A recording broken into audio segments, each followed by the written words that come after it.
This is the Lone Crater YouTube. We hope this video helps. In this video, I will explain how to replace rear struts on a Ford Taurus. First, ensure your vehicle is safely supported on jack stands with wheel chocks in place.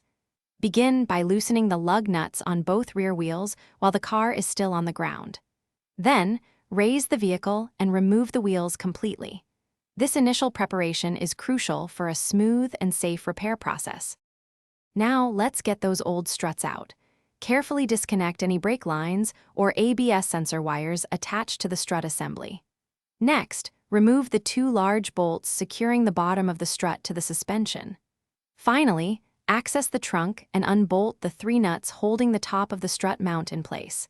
With these fasteners removed, the entire strut assembly can be carefully taken out. With the old strut out, it's time for the new one. If reusing your old spring, you'll need a spring compressor to safely remove the top mount. Transfer the spring and top mount to your new strut, ensuring everything is seated correctly. Now, carefully guide the new strut assembly into position, securing the three upper mounting nuts inside the trunk first. This helps hold the strut while you work on the lower connections. To finish up, reattach the lower strut bolts and any brake lines or sensor wires, tightening all fasteners to their proper torque specifications. Reinstall your wheels, lower the vehicle, and remove the jack stands. Remember, a professional wheel alignment is highly recommended after replacing struts to ensure proper handling and tire wear. Also, check the description for a link to some fantastic socks and other great deals.